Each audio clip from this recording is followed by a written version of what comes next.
No Nazis, no KKK, no fascist USA. No Nazis, no KKK, no fascist USA. No Nazis, no KKK, no fascist USA.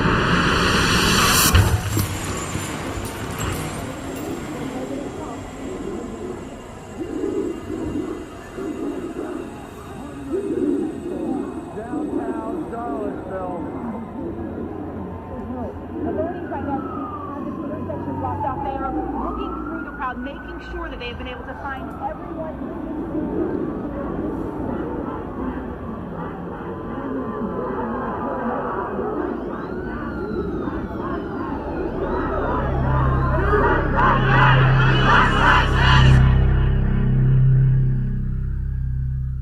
It's shocking when the world doesn't act like it's supposed to act.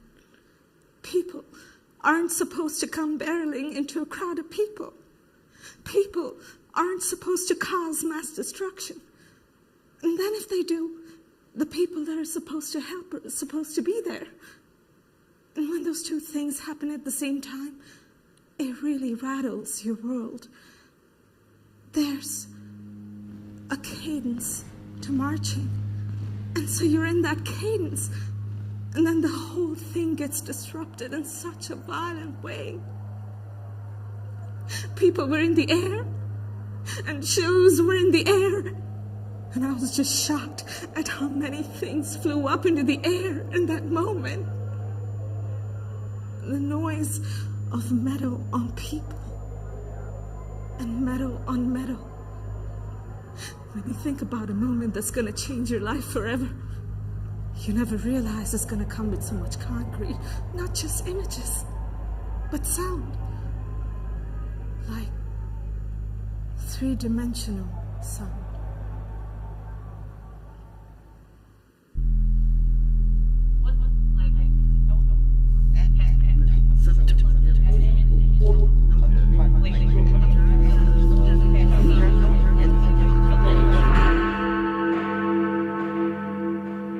On August 11th and 12th, 2017, I was not in Charlottesville. I was on my summer break from the University of Virginia, and when the news broke out, I was just following all the hashtags on Twitter. When I returned, I found the city a changed place. I wanted to understand what happened here. I wanted to understand why it happened here. I wanted to know everything about Charlottesville before it turned into a hashtag. So I decided to interview the residents of Charlottesville who shared their experiences with me. Let's start from the beginning. I said. It was just silent. Because that's what they do. That's Somebody just dropped hate. right behind me. Just for the students march. Yeah, I think, yeah. I don't know what to do. I'm Julie. I'm Mexican American, but I grew up in DC, and I moved to Charlottesville to go to graduate school. My name is Richard. I have had 2 stints in Charlottesville. I lived here from 1987 to 1990 when I was a law student, and then I came back on May 1st of 2006, and I've been here since then. Kevin, I'm 30 years old. I'm actually from a small town called Louisa, in Louisa County, Virginia. So Charlottesville is kind of the home away from home. I'm Robin. I'm from Louisiana. So I came here as an undergrad, and it's been a couple of years, but it feels like I've been here half my life. My name's Tamara. My friends call me Tammy. I was born at Martha Jefferson Hospital. My mom's family has been here since the 1790s. So girl, I've been in Charlottesville forever.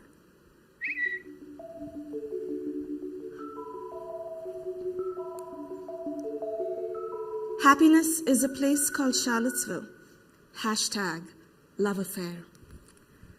Thank you so much for agreeing to do this.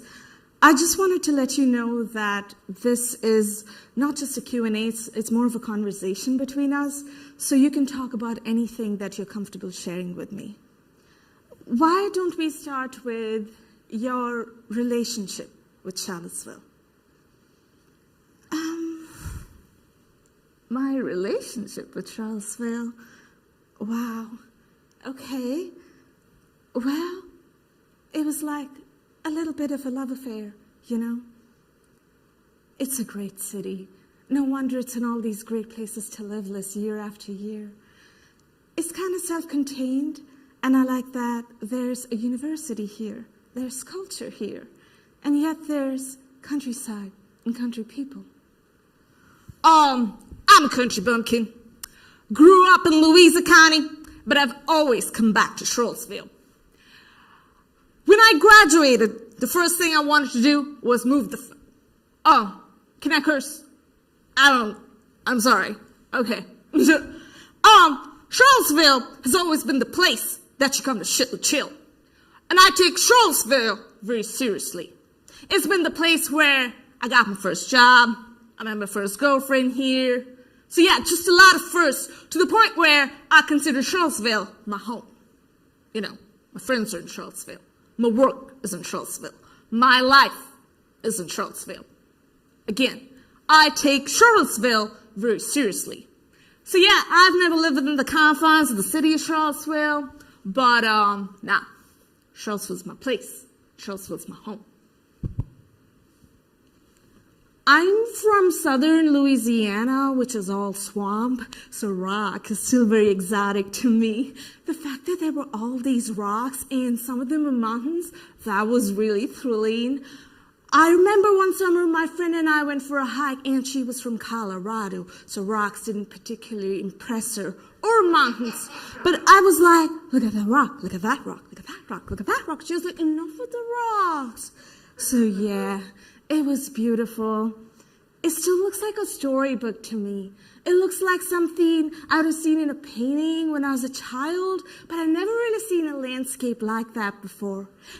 After I'd been here for a while, one of the things that I loved about it was that I could go anywhere and I would see people I knew and we'd say hello to each other. Hey. Friendly. Everybody's friendly. I remember loving it almost instantly. I like the small town atmosphere, and I like that by going to the same places over and over, you could meet people and form a community. I was surrounded by people who were smart and interested in the kind of things that I was interested in. I have always found Charlottesville to be a place of great friendliness.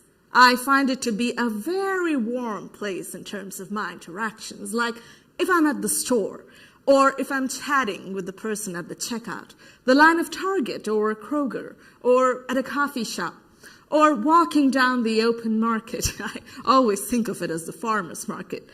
I just think it's a friendly city. I have always found that to be the case.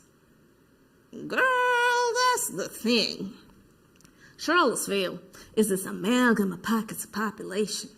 So if you go to Reed's, you're going to see a completely different population of people than if you go to Wegmans, then if you go to the Food Line on Fifth Street, then if you go to Harris Teeter. The small town moniker gives people this false sense of security that, oh, I shop here, so this is Charlottesville. I shop at the Barracks Road Harris Teeter, so that's my community. So they don't got to see the people that shop at Reed's. They don't got to see the people that shop at the Fifth Street Food Line. They can live in that little bubble and never have to interact with them.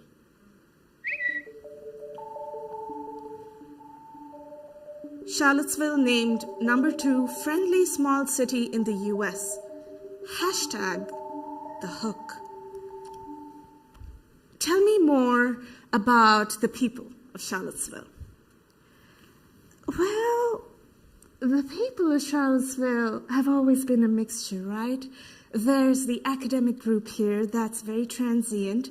The students are here for a very short period of time. Professors come and go. Oftentimes you talk to people and they say, I went to school here and I lived for 20 years and I came back. So there's a lot of that boomerang effect that happens here. And it pulls people back.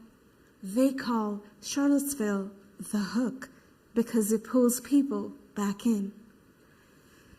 I've seen the diversity of Charlottesville broaden, which has been a good thing, but this underlying tension that is in the city is no surprise to me.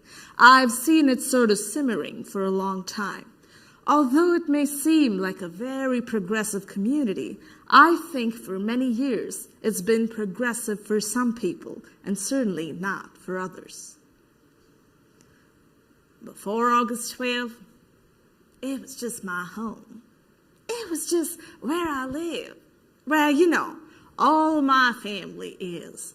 Like I always tell people, I can spit and hit a cousin, because that's how big both sides of my family are. But after August 12th, and leading up to it, there was like this new insidiousness about it. I was never one of those people that was like, oh, this is not the Charlottesville I know. I'm like, nah, this is it. Wow, y'all didn't know? Where you been living? Under a rock. One of my first impressions when I came to town was, oh my God, there's a real class and race difference here. I think it's a town that has a lot of, it's a southern town, so there's some of that external sort of pleasantness and charm and all that, but also it has a little more of an edge than a lot of cities in Virginia. Friendly. Everybody's friendly. Nah, it's just a little town trying to be a big city. I think Charlottesville is this perfect little cocoon for whatever lifestyle you want to have. I was under the impression that everyone knew. Everyone realized the state of where we lived. But now, I was wrong. They needed something as monumental as the literal Nazis marching down the streets for them to actually pay attention to what was going on around them.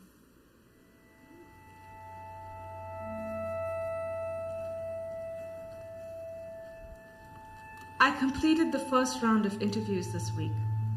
One thing that stood out to me was how some interviewees were able to zoom out, look at the whole thing very logically, and have a removed conversation about the city and what happened here. Whereas others were so mired in their day-to-day struggles that they couldn't get past their immediate concerns. Some have the privilege of being in the fringes, and some happen to be right in the eye of the storm that's been brewing for a long time.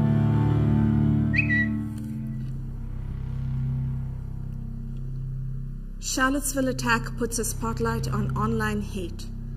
Hashtag the dark web. When did you first learn about the rally that was being planned to protest the removal of the Confederate statues?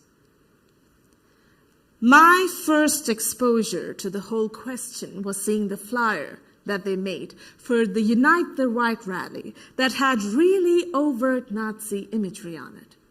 It wasn't exactly the swastika, but everything but. We had a Klan rally earlier that year on July 8th, and that was just these clowns, just came with their full regalia. I'm Jewish, so I was surprised to see that most of the signs that they were carrying were anti-Semitic. Like, here's the Klan, which is a symbol of anti-African and anti-black violence for generations. And yet, when they came to town with these signs, most of them anti-Semitic, that was the first time that I thought, whoa, what is this about? And that's actually where I started to get a little bit deeper into that dark web to uncover this connection between this profound and deep racism and anti-Semitism. Once we saw who the groups coming to town were, we got the idea that this wasn't just about the monuments. This was something bigger that was going to happen here in Charlottesville. I saw about as much of that dark web as I ever cared to see. It was really horrifying to see the kind of stuff that was out there, and that it was so blatant and so bold.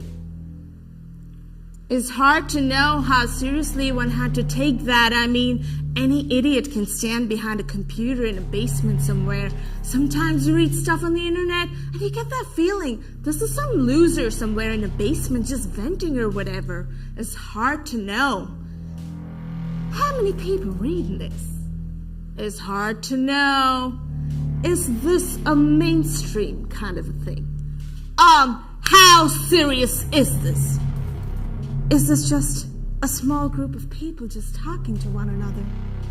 Or is it just the tip of the iceberg of a larger culture? How many people reading this? How many people reading this? It's hard to know. Is this a mainstream kind of thing? It's hard to know. How serious is this? Is it just a small group of people just talking to one another? Or is it the tip of the iceberg of a larger culture? It's hard to know. How many people read this? A mainstream. Is it just a small group of people just talking to one another? How many people read this? It's hard to know. Is it the tip of the iceberg of a larger culture? How many people are reading this?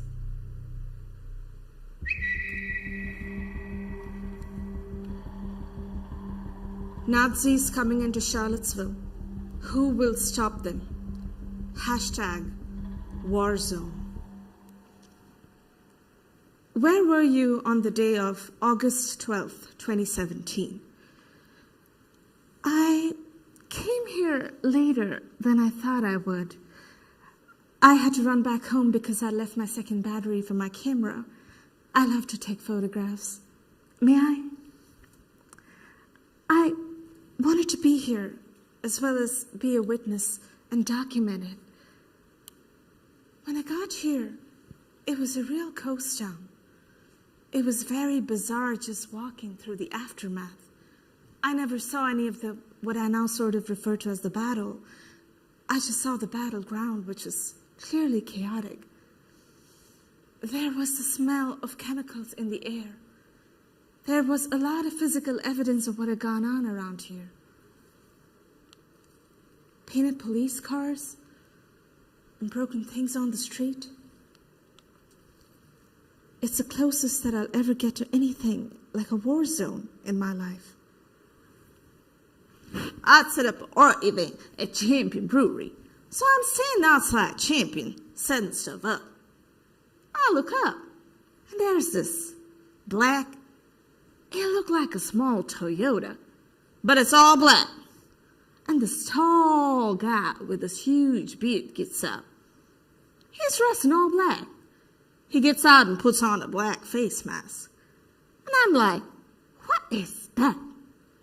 He's like piddling around in his trunk, and he pulls out this huge black backpack, swings it over his shoulder, and I'm like, I don't know what that is.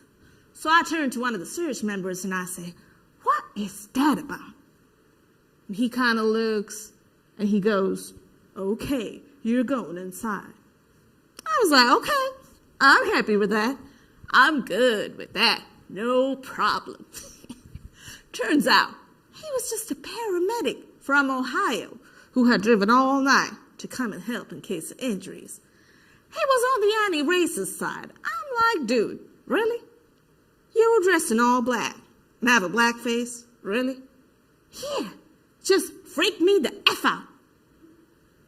It was very clear there were a lot of outsiders coming into town to show a lot of bravado, it seemed, and stand up for things that I didn't believe in. I called my mother, and she was crying a little bit, and she said, don't get arrested. If being arrested is the worst thing you can imagine happening to me, you don't understand what's going on. When I stepped into the downtown mall, there were state troopers in formation. And yet there were tourists and people milling about. It was a real juxtaposition. And then I saw groups of these alt-right people with huge guns. They were very proud of their signage, their armor. It was really shocking to see them dressed in their garb, carrying their flags and shields, presumably to their cars and trucks. Oh Then I sort of heard this train of people passing a message along. There's a woman that's being beaten up. There's a woman that's being beaten up. I turned and said it to this line of police officers. There's a woman that's being beaten up. They did nothing. That was the first moment it kind of dawned on me. I just told this group of police officers that somebody was being beaten up.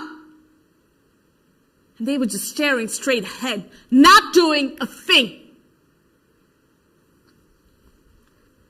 I don't think a lot of us understood the severity of what was about to happen.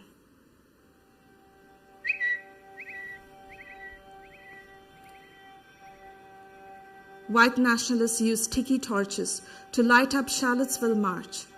Hashtag Nazi Germany.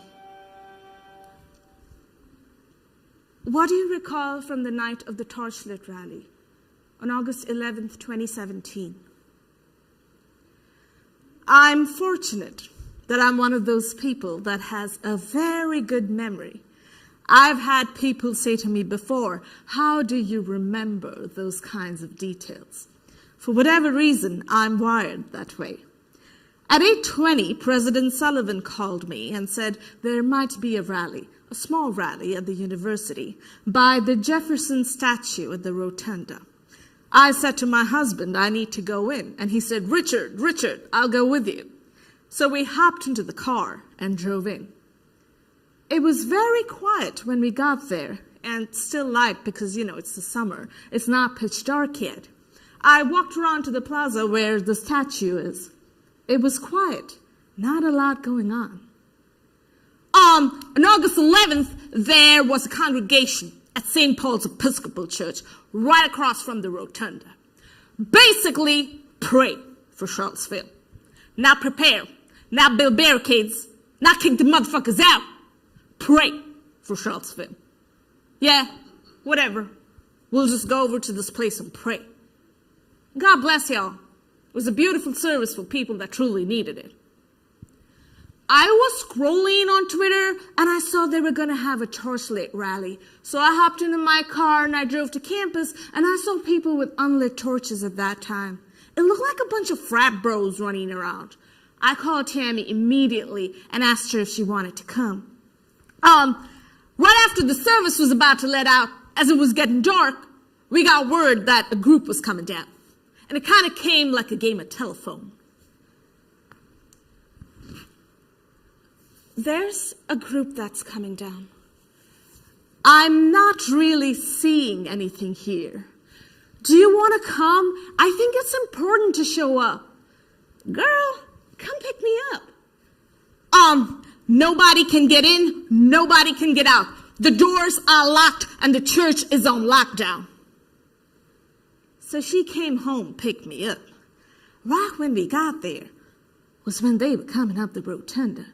And that's when they had their torches lit up. And we heard them chanting, "You will not replace us. You will not replace us." We were both kind of in shock at that time. I think the only thing we knew how to do was to start recording. I heard a roar, like of a sporting event going on, a big cheer kind of a thing. President Sullivan, I don't know if you can hear that, but that's a lot of people. All these torches, this glow of torches. I was shocked by the numbers. I mean, there were hundreds of them.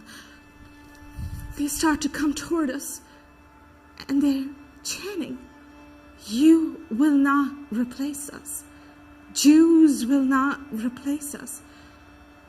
And I thought, this is like Nazi Germany. As they got closer, the chant began to change and they all started laughing. When the chant changed to "Jews will not replace us," there was a lot of laughter. We were standing on the raised part of the rotunda, waiting at the top. I saw students and I said, maybe we should join them down there. What should we do? Where are the police? And then the fighting broke out. We saw all the students being brutally attacked. They took them, dragged them off the base of the statue, and individually beat them. It was like a cancer cell attacking a healthy cell. We were trying to take as many videos as we could, thinking, hopefully it'll be useful later. They surrounded us. I mean, there were hundreds of them, and we were just 5 to 10 students. We were vastly outnumbered. They were using their lit torches at that point with the flames literally going up through the air. I very much believed they were going to kill us. At that point, we were completely helpless and horrified. As I got around to where the statue is, I saw a circle of them, many people deep, and they were chanting and yelling things.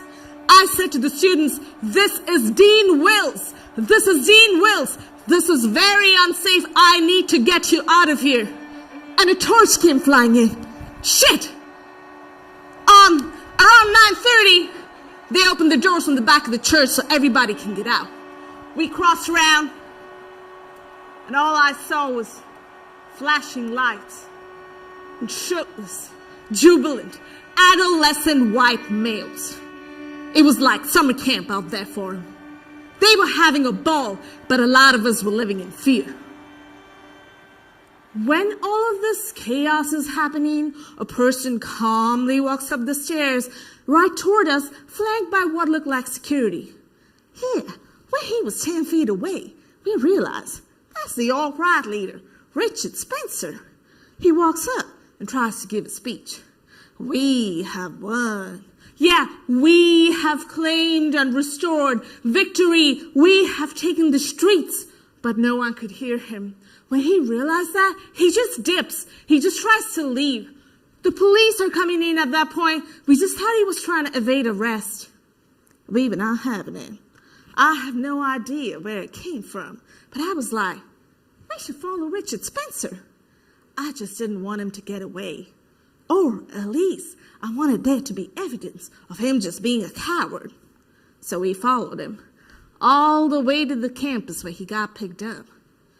He had like a Suburban come pick him up, but his posse was way too big. So he left kids. He left a bunch of 12 to 15-year-old boys right in the middle of campus, like high schoolers or something. Yeah, they were with him the whole night, just like young kids in white polos. It looked creepy. I legitimately believe it was some kind of internship or training. I would never get that close to Richard Spencer ever again. I got hit with some mace because that was now flying around. It did not hit my eyes so I could still see. I grabbed 2 more students and ran in the opposite direction. People evacuated because people started to get arrested. Then all of a sudden, the torches started going out in certain sections. That was super weird. That was one of the surreal things.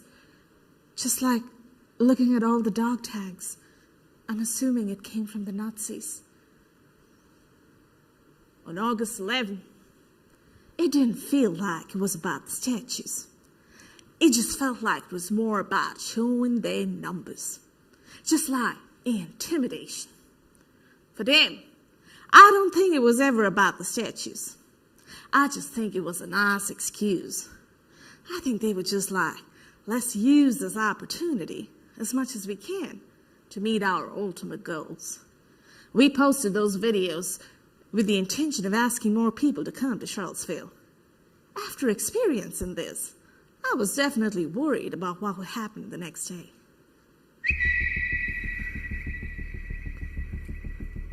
Charlottesville preps for August 12th. #crisis mode. What were the days like leading up to August 12th, 2017? April, or May 2017, was when the Charlottesville chapter of Black Lives Matter started. We got word they were coming. We basically organized in crisis mode. Okay, we have this threat. How do we get ready for it? What are we going to do? The closer it got to the day, the more adamant we got about going to city council. Hey, we've done this research. We've got downloads from their Twitter feeds, from their dark web listservs. We have all of this information that lays out what they're gonna do. We're handing this to you for you to take appropriate action. And they just never did. They were just like, they just want to come in and have their little march and little protest. Can't do nothing, guys. First Amendment. I'm handing you a tweet from the organizer that says he's bringing weapons. That says these people from out of town are coming in to perpetrate violence. Why is this unclear? Now, we'll just let them in, see what happens. See what happens. I say, fuck you, First Amendment. We know what this means. We're taking you to court. And they were not all from out of town. You really think these people came into town and stayed in a hotel and didn't know nobody? They came into town and slept on a birdie's couch. We were expelling them from restaurants for months before this. The first place to expel them was Champion. They recognized them and were like, get out. You don't get to come in here. For a while, we were monitoring the downtown mall. We'd sit on patios, and when we saw them coming in, we'd dial the restaurant manager and be like, incoming, and hang up. People don't mention that in activism, you lose a lot of friends. People don't want to talk about race all the time. People don't want to talk about injustice. And that's the thing with white supremacy, too. They make you feel crazy about this. You're being too sensitive. You're taking this too personally. We're being fair. People don't want to be woke 24/7. People want to eat their Lucky Charms without knowing it makes their teeth fall out. They just want the taste, and I get it. I'm built from a little bit of a different cloth. Like, I need to know how the sausage is made sometimes, even if it infuriates me or disgusts me. Like, I've gotten to the point where if I'm curious enough, like, I gotta know what's going on. Even to the point where I feel like my parents have feel like my curiosity's been squelched. I just gotta know. Once we got the idea that a wider group of racist and profoundly anti-Semitic groups were coming into town, we began thinking about our security at the synagogue. On the day of the Unite the Right rally, we did have a security guard, but we only wanted him to be there when there were people at the synagogue. A building we can clean. We can always fix things. Scrub a swastika off. But a person is something else. We have a precious Torah called the Holocaust Torah that during the Second World War, the Nazis wanted to display in their Museum of the Extinct Jewish Race. We removed that Torah because it really is irreplaceable. I guess that gives you a sense of our mindset, right? What is the worst case scenario here? Is it going to be a shooting? Is it going to be a firebomb? Is it going to be an attack? We didn't know, but we thought we had to think everything through in terms of public security and police and how they would plan to protect us, or at least be aware that we were possibly a target. I do want to say, I didn't feel fear at any moment. I just felt a strong sense of determination. We're not going to let this happen in our town.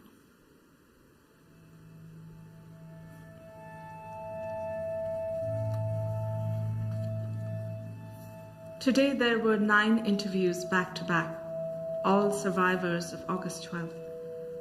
It has been a little over a year since it happened, but I don't think the healing has even begun. Yes, they have masked and concealed the pain and have apparently moved on, but most of them are so broken, emotionally broken. I thought I was removed enough, that I could handle it, but it felt like I was right there with them.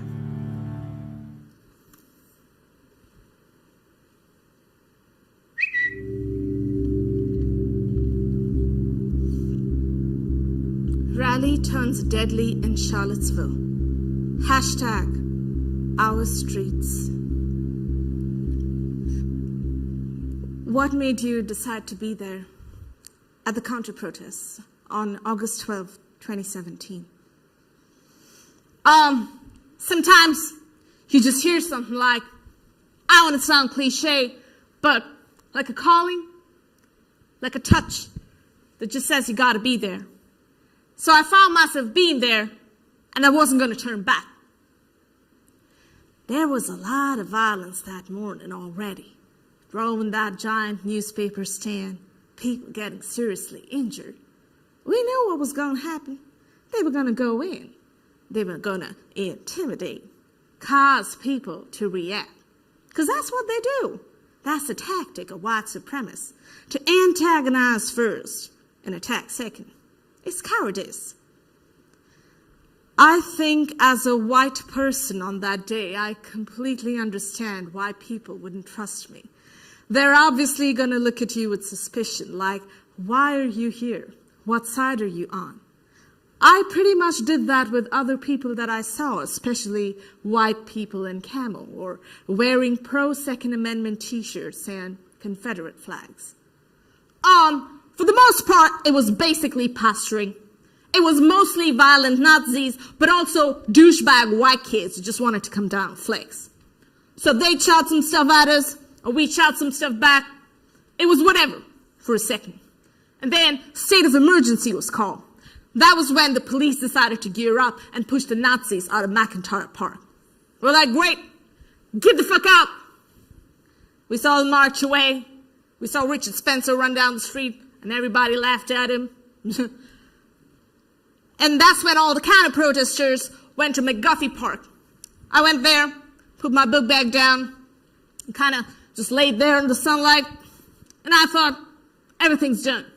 I was like, threat neutralized. And then somebody said the Nazis were marching towards Friendship Court, a black neighborhood. We just lined up around the corner, and here they come. I step out, and I'm like, you don't want to come this way. Don't come this way, because it ain't going good for you. Okay, not going that way. We took back our community, and it felt good. I think that was when everyone was on Water Street. It just felt like everyone was convening at that mark. I thought, this is an impressive crowd that's just formed out of nowhere. We just merged with the sea of humanity, and it just felt like 1,000 people chanting, whose streets? Our streets. Whose streets? Our streets. It was like a victory march around the area. It was truly so beautiful, this moment of complete calm. You just knew you were in a safer place. As I was marching, my friend George ran up behind me, put his armor on me, and yelled, whose streets? And I yelled, our streets! And we sort of marched arm in arm for a while until he sort of skipped down ahead of me and disappeared around the corner. There were a couple of cars trying to get through, but it was like a party. Nobody was irritated or anything. I remember tearing up because it was just like, we were singing labor songs. I had a washboard and a spoon, and I was sort of banging it. There's not a Nazi in sight. We ran the Nazis out of town. They're gone. And it was just so, this love, and here are my people. We're here together, and the day is won. And then I don't know why. The group had stopped. Why are we stopping? Why don't we just keep going? There were a couple of leaders up front with megaphones. Which way do we go? We should go right. Champion Brewery's having an art fest. No, we go left. We always go left. They were trying to make a political statement or something. I thought that was clever and turned left. No Nazis, no KKK, no fascist USA. No Nazis, no KKK, no fascist USA. I had my camera with me, and I was feeling sort of nimble, so I sort of ran through the crowd to turn around and take some pictures. And then I heard this engine rev, and I thought, that's weird. There's no cars moving, so how can there be this loud engine? I'm short, so I had to lift my camera up really high. And I saw people partying on my screen. And a split second later, the van that is in front of me travels down to the side, and this car appears. In a matter of seconds, a car is running right into us, and it peels back. Bodies pop out of the car, and there's just people everywhere. And I thought, did this person mean to do this? I mean, in that chaos, to get out of that spot after the first impact, many of us scrambled. I mean, it's flight or flight, right? I was sure it was going to happen again. Some people fought and ran after him, and others ran in the opposite direction, me included. I ran for the car. I mean, it sounds really stupid because how am I going to catch this car? But I ran and I screamed, "Grey Dodge! Grey Dodge! Challenger!" I stop and lose my breath. It took me maybe 4 to 6 seconds to breathe in and know how to speak again. At that moment, an armored vehicle came through. It looked like a military truck.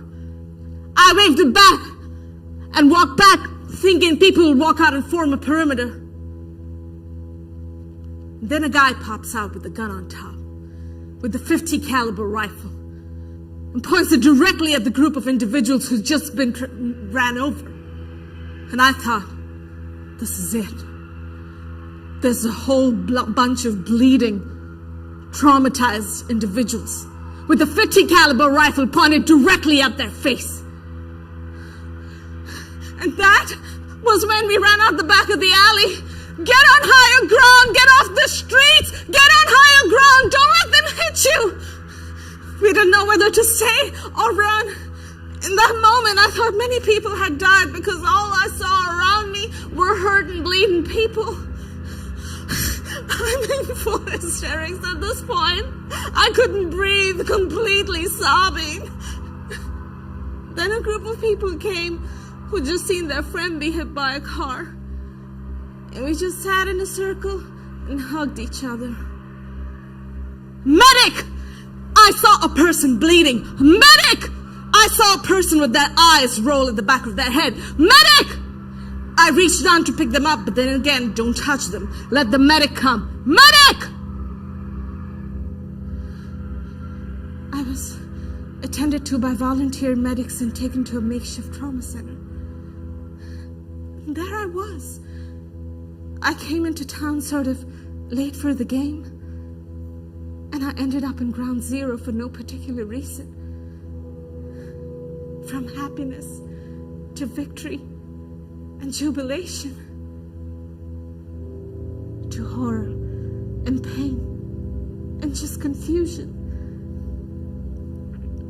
I could hear this woman next to me say she was giving CPR to this woman and she was so concerned. And then some people came and told her that that woman had died. That's how I found out that there had been at least one death.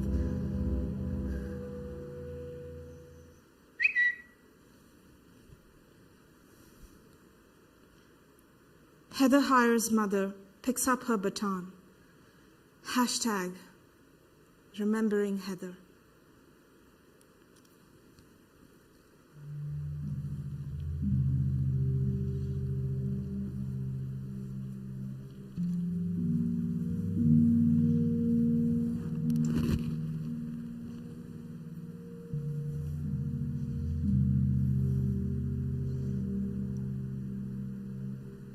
I only lived in Charlottesville for a couple of years.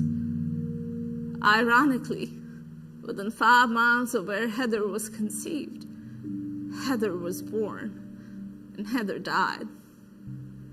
All within a 5-mile radius. I was finally able to read a book yesterday. I got the kitchen table cleared off. My life has been so chaotic, putting out fires. I don't have time to breathe. Certainly don't have a lot of time to grieve. She was so challenging to raise because she was so opinionated. Bedtime was a negotiation. What to wear was a negotiation. Oh my God. Conversations with Heather were not conversations, they were listening exercises. She would talk for hours about social justice, things that were fair and unfair. She could quote statistics, not sources. I thought she was finally grown up, but I didn't have to worry about her so much. And then she was gone. Time kind of simplifies in some places and compresses in others. The ride to the hospital was this nightmare of phone calls. I never understood what he was saying. The car, I think she got hit by the car. I don't even know what you mean. I'm calling University Hospital and Martha Jefferson Hospital. They just kept saying, we don't have a patient by that name. That was a particular form of hell. That you know your child is somewhere, but nobody will own up to having him. I didn't have any sense of time when I got there. I just knew my husband was on his way. I just kept thinking, let me just go, my girl needs me. And then they hand me a number 20 on a laminated square of paper that's still on my refrigerator. And then these two ladies came, grabbed me on either side and walked me up the ramp. I had been up and down that ramp so many times when I was pregnant with Heather. I didn't know where they were taking me. I just thought, oh shit, oh shit, oh shit. We walked down this room, and this man stands up at the end of the room and says, they pronounce your daughter. He kept talking for another minute, but I don't remember anything he said. I just put my head down and wailed. It seems like a million people came through, but it's all a blur because at that point my mind is screaming and I can't form any real coherent thoughts. They asked me if I wanted to go see her, and I said I can't handle that until my husband's here. Finally, when my husband got here, they said, oh, we already sent her to Richmond. I always thought how cruel that was. Why couldn't they wait? I didn't even see her until the day before the funeral. I dealt with the press. I dealt with the funeral arrangements with politicians calling. And I got through it. I'm sorry, I don't normally cry this much. I try to hide my pain from the public because I feel it's like a spectacle. I feel it's like entertainment for some people, some sort of morbid curiosity. I was so driven by my anger that people would dare silence my child like that. People are like, stop crying. Move on, get on with your life. I am getting on with my life. But I can't call it a hole anymore. I just think it's like an amputation. You can survive it. You can learn to adapt. But you're always aware you're an amputee. I see the impact her death has had on a lot of people around the world. But I'd trade everything just to have her back. I'll take her back in a heartbeat. We'd find some other way to make an impact. It's not really fair that she got all of that attention for dying. Not the first person to die because of a car driving through a crowd. Not the first person to die because of hate. But she got all of that attention for dying because she was a white girl. I don't think a lot of people in this country realize how violent the alt-right can be. Those who were paying attention did know.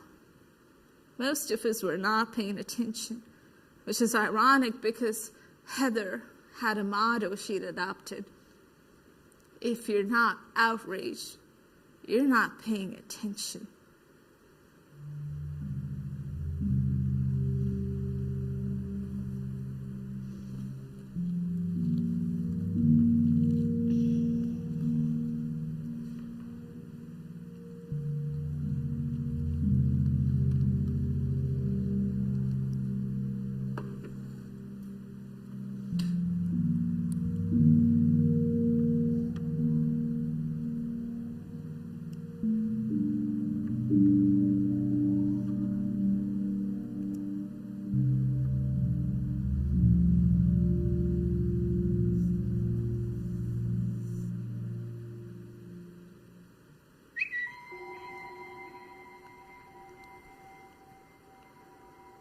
Charlottesville and a new generation of white supremacists.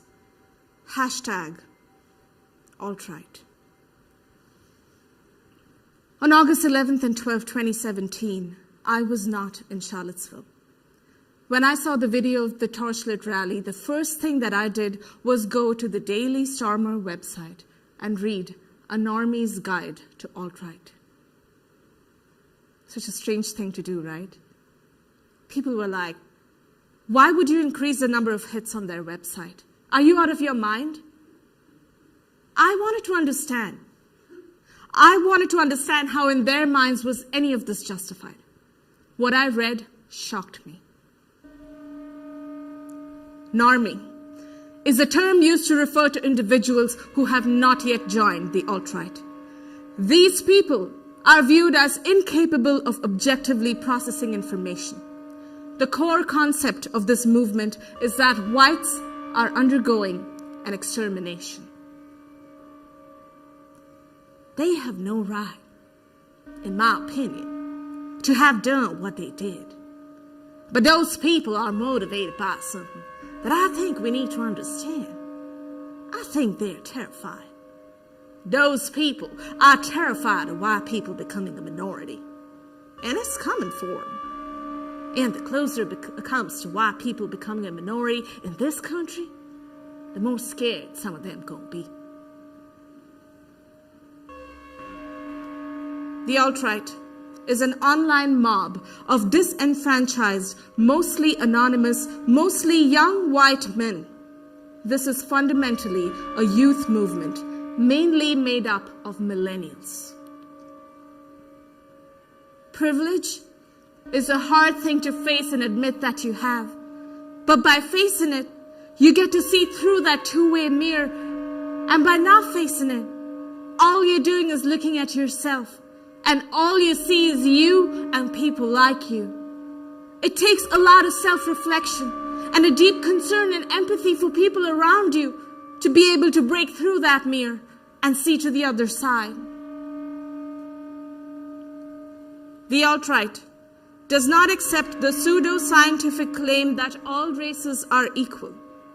As with this claim, the claim that men and women are equal is looked at as entirely ridiculous by the alt-right. They believe in abolishing feminism, re-establishing traditional gender roles, and sending women to the home to produce and raise children, largely removing them from the workplace. It's so much easier to hate than it is to love, right? And it breaks my heart that people choose hate. They choose hate. Women are running for office. Men are feeling threatened. When immigrants cross the border, they're gonna take our jobs. It's selfish. People are selfish. People are lazy. They're lazy thinkers. I think we're ignoring it. If you don't talk about it, if you don't think about it, will it just go away? Can we just let it be? But this is America. Not just today, not just yesterday. This is who we are. And this is what we're built on. And this is what we have to grow beyond. The alt-right is opposed to homosexuality and the emasculation of men through denying them their traditional role in society. The defining value of the movement is that Jews are fundamentally opposed to the white race, and so must be confronted and ultimately removed from white societies completely. I think the good people are always moving forward. That is why gay people can get married now. As you can see, I see a lot of this through the lens of being gay and Jewish. Germany was a civilized place. Jews were deeply assimilated in Germany before the war. They felt secure.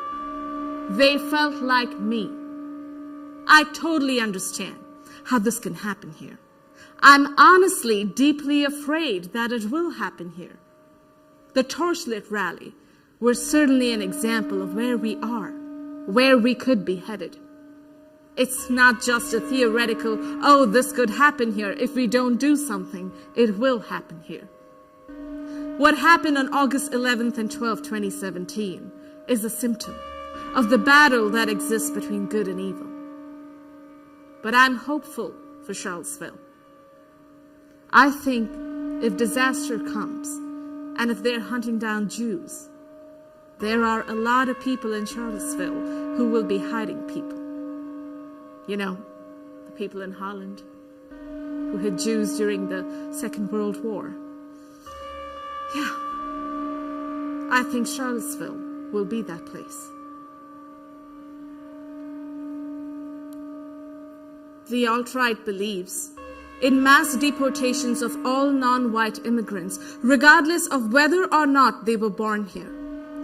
This includes a repatriation to Africa of the descendants of slaves, or the allocation of autonomous territory for them within the current borders. White supremacy is nothing but white people being brainwashed into believing that they're better than everybody else. And they're sick, and I'm sad for them. Not only does white supremacy take a piece of my humanity every single day, it has to add trauma. It has to replace my solace and my security with trauma. Who wins? It's always white people that wins. So yeah, I'm angry all the time. And I've heard a lot about this, our argument about civility. If these people would have just said it nicely, if these people would have just said it quietly, then maybe people would listen to them. If these people were more dignified in their message, then maybe people would listen to them. Do you know how many times those same people have been brutalized by the police? Do you know how many times those same people have asked you nicely for relief or for understanding and have not been listened to? And then you tell them 1,000 white supremacists who are hell-bent on committing violence on people of color are coming into their town. How do you expect them to react? How many times have I asked you nicely for you to pay attention to me? How many times have I asked nicely for you to respect me as a human being? Now I'm begging you, save my life.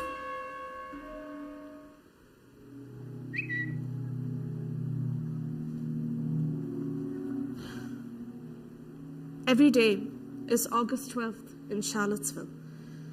Hashtag moving forward.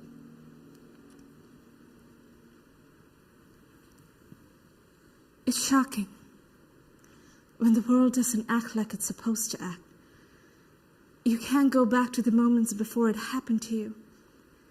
I used to be the kind of person that people would say, "What are you doing these days? What are you involved in? What are you up to?" Because I always had my finger on the pulse.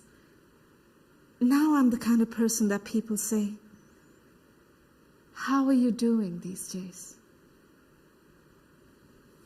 I want to say time slipped. Time didn't slip. People just didn't come. And those line of police officers were right where they were told to stand. How's that a policeman doing his job?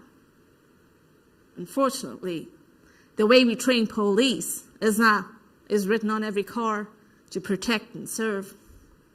That's not what their job description is. That's their slogan. Their job description is to enforce the law, whether they like it or not, whether they agree with it or not. I kept asking everyone, where's George? Where's George? Later on, I saw the picture that won the Pulitzer, and my friend George is standing prominently, hands to his bald cap head, just watching people sort of fly. He had just had his armor on me just a couple of minutes before. When I think about proximity, that's what I think about. I told both my parents and my boyfriend that if I died, it was worth it. Nobody wanted to do this. Nobody wanted to go outside with bandanas and sandwiches and extra water and signed wills about who would get their kids if something were to happen to them. Nobody wanted that. We all chose to do that because Charlottesville gave a pass to white supremacy like they've always done. I can't even imagine what Heather Hyatt's mother goes through every day, having to talk about it and relive it and cry and miss her daughter. That's the thing, white supremacy kills white people. White people aren't safe from white supremacy. Nobody is. So keep thinking you ain't got a dog in the fight. Keep thinking that. Usually this breaking news happens and you're far, far away from it. That evening I went to this place and there were 4 TV screens. And on each screen there's a person talking about Charlottesville.